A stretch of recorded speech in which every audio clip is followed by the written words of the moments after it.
প্রধান উপদেষ্টা ডক্টর মোহাম্মদ ইউনূস বলেছেন, মাঠ পর্যায়ের প্রশাসনই আসল সরকার, তাই গণঅভ্যুত্থানের উদ্দেশ্য ধারণ করে প্রশাসনের কর্মকর্তাদের কাজ করতে হবে। সকালে বিভাগীয় কমিশনার ও জেলা প্রশাসকদের সঙ্গে ভিডিও কনফারেন্সের মাধ্যমে মতবিনিময় অনুষ্ঠানে এ আহ্বান জানান প্রধান উপদেষ্টা।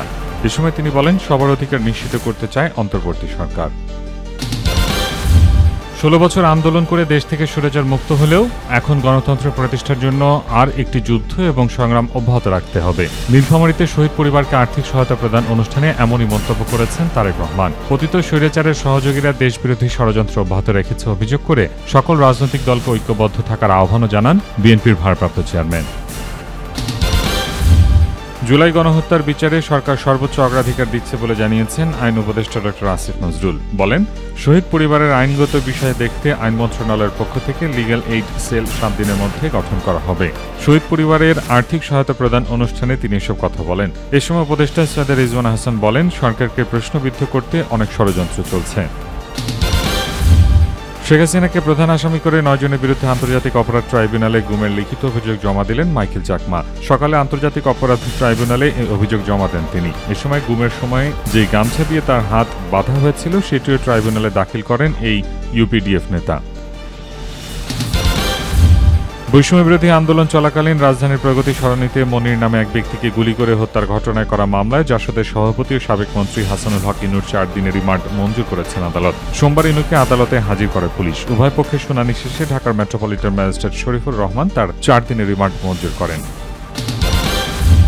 সরকার কিংবা আদালত আওয়ামী লীগকে নিষিদ্ধ না করলে দলটির নির্বাচনে অংশ নিতে বাধা নেই বলে জানিয়েছেন প্রধান নির্বাচন কমিশনার এএমএম নাসির উদ্দিন। সকালে চট্টগ্রাম সার্কিট হাউসে ভোটার তালিকা হালনাগাদ ও ত্রয়োদশ জাতীয় সংসদ নির্বাচন উপলক্ষে আয়োজিত মতবিনিময় সভায় সাংবাদিকদের প্রশ্নের জবাবে তিনি এই কথা বলেন। সিসি বলেন, এখন নির্বাচন কমিশন সম্পূর্ণ স্বাধীন।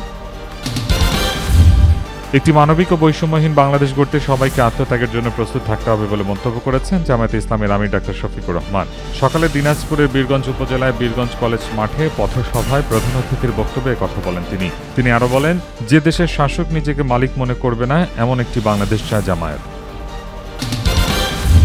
যুক্তরাষ্ট্রের সাবেক প্রেসিডেন্ট জিমি কার্টার মারা গেছেন। স্থানীয় সময় রোববার বিকেলে জর্জিয়া অঙ্গরাজ্যের প্লেইন্সে নিজ বাড়িতে মারা যান তিনি। জিমি কার্টারের প্রতিষ্ঠিত প্রতিষ্ঠান কার্টার সেন্টার জানায়, রোববার তিনি জর্জিয়ার প্লেইন্সে নিজ বাড়িতে শান্তিপূর্ণভাবে শেষ নিঃশ্বাস ত্যাগ করেন।